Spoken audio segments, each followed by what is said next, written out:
So this all started when the COVID-19 thing came to the United States.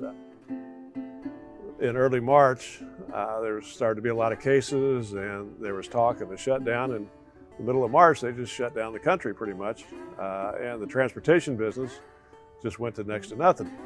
All of a sudden, there was no work at all. Well, our banker at Town and Country Bank, he knew this, and he was writing PPP loans, which was the government program, and so you would get the money, and if you use it to keep your employees busy, then you wouldn't have to pay it back. So now the question is, what are we going to do? So anyway, since I was always infatuated with the train and knew that it needed to work, I called Floyd Jernigan, the head of the Parks Department, and I said, "Hey, Floyd, I've got some manpower that needs something to do." And he said, "Well, I think the train would be a real good fit for us, and because we have the bus lines, and some of the work that we would be doing on the train, we do with USA Tours." And so I was really thrilled to have help in restoring and preserving the train pieces here. And so I said, "Yeah, sounds great." So we came over here, and I knew what the engine was like. You could see it from outside the fence, but I couldn't see in the passenger car. So we're in the passenger car, and it was pretty rough. We used to give tours. The city had done that for a number of years. We had scout groups and other organizations that would from time to time ask to do tours, and we would do tours. But it got to the point where the train, particularly the passenger car, deteriorated so bad in terms of being safe that we weren't able to do that anymore. So Floyd said, "Well, how much material is going to cost?" And I said, "Well, it'd be a couple $1,000s." Well, in the end, it took more than a couple $1,000s. As we dug into it, we found things deeper and deeper that needed fixed. So my idea of the project was kind of, I thought, okay, we're going to go small here. So we started that initially, and Nick said, "Well, what do you think about this?" And so we're talking about another part of the restoration inside here, and I said, "Yeah, I mean, if you guys can do that, that would be great." And one thing led to another, and before you know it, we're into a lot of details on everything from not just doing the floor and the ceiling, but now we're talking about replacing the windows, roof joists in the passenger cars, replacing the window shades, some of the roof studs, the seating. Some of the metal had to be replaced. A lot of things. Everything, and and I'm thinking, wow, this is going to be a huge project. That's going to take a lot of commitment, a lot of time. I said, "Well, I know, but so what?" In Nick's vocabulary, can't is not there. We just kept plugging at it, and eventually we won the battle. All right, so as a kid, I'd always seen this train here in Rolla. I've been in Rolla my whole life, and I thought it was so neat to go inside this train. Well, one day Nick goes, "Roy, we're going to be working on the train there at Schuman Park." I go, "Okay." So he comes and gets me, goes, "We need to meet with a guy from the city of Rolla, Floyd Jernigan. We're going to look at the train." We come and look at the train, and we look at it and talk a little bit about what work we were going to do on this. And next thing you know, the day after, I'm in here more or less gutting the inside of the passenger car. I started with taking out all the seats, took the seats apart, took them to the shop. We took pretty much everything in this car apart, down to the walls, pulled the walls apart, had to replace some structure to the walls, rebuilt the walls, rebuilt the ceiling. The ceilings parts of it were replaced, parts of it were repaired. Had some rot from being exposed to the rain. Also, it appeared that maybe this car had caught on fire a few times due to the oil lamps that were hanging from the ceiling for lighting. We found old realtor signs that were used to patch holes in the roof. There were several holes in the roof. And then it became restoring everything. I was tasked, Nick found out that I had a sewing machine for some reason, I don't know how. He found out I had a sewing machine, so he asked me, did I do some sewing? I go, sure, yes I do. And he said, well, he got some seats that he wanted me to take a look at, and he wanted me to see if I can do some repair on them. I said, okay. Well, one thing led to another, and I said, I can make the whole pattern if you want me to. So I made the pattern, and he said, oh, you did that pretty good. He said, get you sew a little bit. I said, yeah, I sew.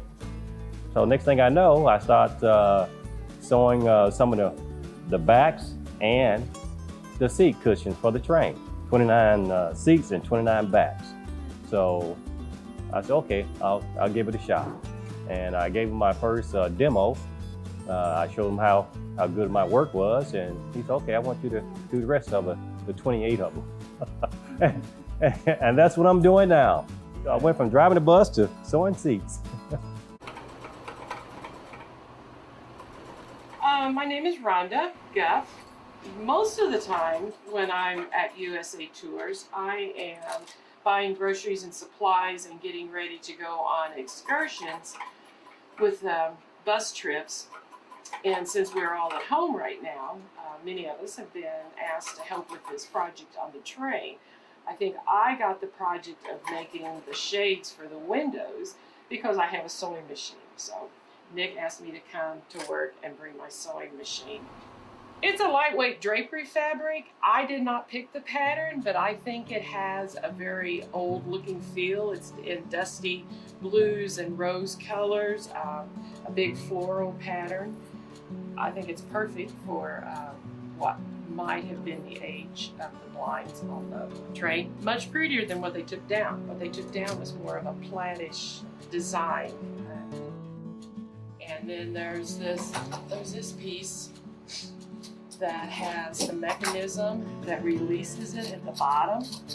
And so our blind will have to fit around this piece. Someone has already cleaned these and polished the brass on them. My name's Marty Eimer. I work for CSE Enterprises as project manager on the construction side. I've worked with my hands all my life.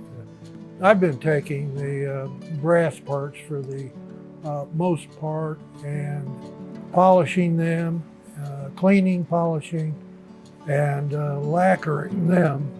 These are the parts for window latches and door latches.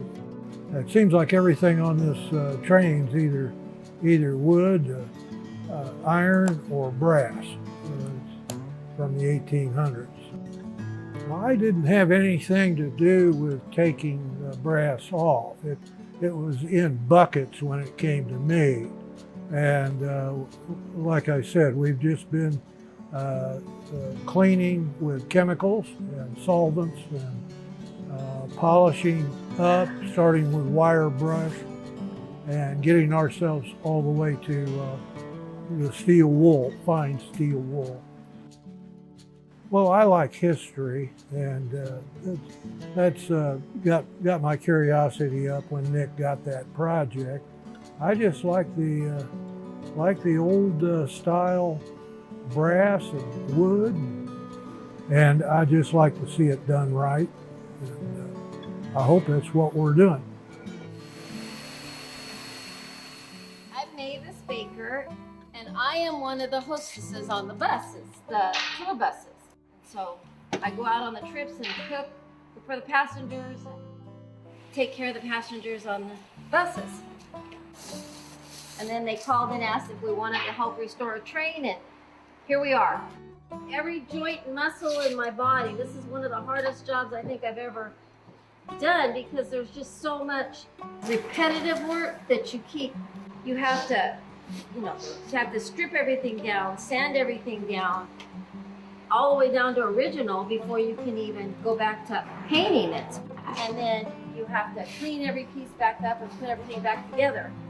And so it's just been, at night you go home and you're like, oh my goodness, I think every part of my body hurts. But it's gonna be rewarding come this weekend when we get to see it all together. All right, my name is Winnie. Last name's Carol. Normally for this company, I am one of their shuttle drivers, pick up passengers, take them to and from the airport. For the last 8 weeks or so, I've been doing pretty much staining, polyurethane, which is of course a clear coat on pieces. You really can't see it. Obviously, poly's clear, but this is what I've been doing so we can get everything kind of done, make it look really not real shiny, but shiny. Not many people can say I help remodel this, and this is what I've done, and it's history. We're preserving history. Yeah, preserving history. Yeah, she's right. Preserving some sort of history there. It's a beautiful piece of machinery, that's for sure. Somebody did say that 50 years from now I can say that, but I won't be here in 50 years. But still, being is it's nice to know that I've had a part in it. I mean, I've only been a part of this community down here for 4 years, so I'm actually enjoying the fact I have a part in it, something that's going to be so big when the public is actually aware of what we've been doing. It's going to be a nice thing. Very nice thing.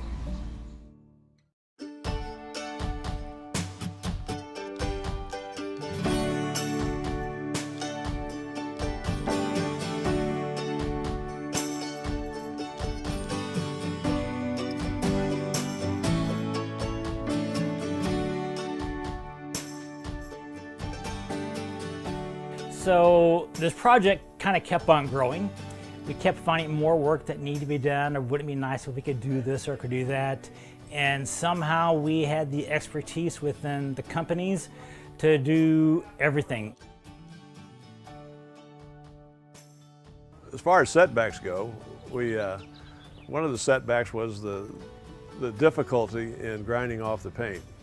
When we painted the passenger car in the oil tender, they used a very good paint as far as sticking to the metal. However, over the years, part of it quit sticking. It was curling up, and so the only way to make it look good was to sand it all the way off. And we had 2 or 3 guys that spent 3 or 4 weeks doing nothing but grinding.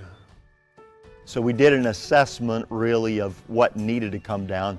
The paint on the tender was checked and cracked so badly down to bare metal that it was rusted. And we decided that it would be a lot of work, but we needed to take it down to bare metal in order to bring it back and have it last. We didn't want to spend a lot of money putting good paint and a good finish that wouldn't stand the test of time because of what was under it. So we made the commitment to literally grind it to bare metal, but we had guys with sanders and grinders on this for the better part of 3 weeks. I got to a point where I didn't want to know how much I had left. So I would come in the morning and I would just grind out 1 square foot, grind the outline, and then grind that out. And then I'd grind another outline and grind another foot. And when we were done with that, that's how we did the flat panels. But as you can see on this car, it's got rivet after rivet after rivet, row after row. Well, you couldn't leave the paint around the rivet. So once we were done with all the flat areas, we started with wire wheels on those same grinders, and we hand ground around every rivet to get all the paint off that, then prepped it and then primed it and painted it back. The whole engine has been sanded. The whole tender, the coal car, oil car has been sanded, and so has this passenger car. Outside's all been sanded, cleaned, primed, and repainted. My name is Mark Windmiller, and I work for CSE Enterprises. And my main job there is I work on the electrical crew. When we got into this job, we didn't really know how far we were going to have to go to restore the passenger car or what it was going to entail. Well, we found a raised panel in there about 8 inches wide, and then next to the raised panel there would be an opening space about 2 foot wide, and then another raised panel, another opening space, another raised panel, and it went that way the entire length of the train as well. And we couldn't figure out what was in that opening space. So the last piece of steel that we tore down, all the way at the far end, we found a clerestory window, which is a window, a decorative window, and it had etched glass in it. And they acted as skylights, basically letting sunlight into the train. Skylights were a big part, of giving daylight in there in the train. When we started, we really didn't think that we were going to have to go this far, but once we got into it, we really realized to really tell the whole story of the train and bring it back to what it was, we needed to restore the clerestory windows.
We want people to have an appreciation and understanding of what things were like then in terms of the railroad, and the sheer scope of the size is just alone. If you don't know anything about railroads, if you just come and look at the train itself, the engine and the car and the oil tender, you get a real sense of kind of that time period. So being here and being a part of it is really humbling to see what they've done, and looking at the progress and each step of the way, and the attention to detail, and the pride they took in doing this is truly commendable, and it's really a testament to their work, and I think the legacy that has further been left behind for future generations. And we're fortunate in the Parks Department that this is part of our legacy as well, is that we can provide a home for something like this that was so instrumental in the building of our country. This project is about the people who came together for this project, the city, Nick Barrick and CSE and USA Tours and bus drivers and people who take care of buses and maintain buses, and all of us who came together. So this project is about this group of people. And I look at the detail in the trains, but I also look at the detail in the people, because that's the real story, is all the people that it took to build the railroads and then to operate the railroads. That's the real story.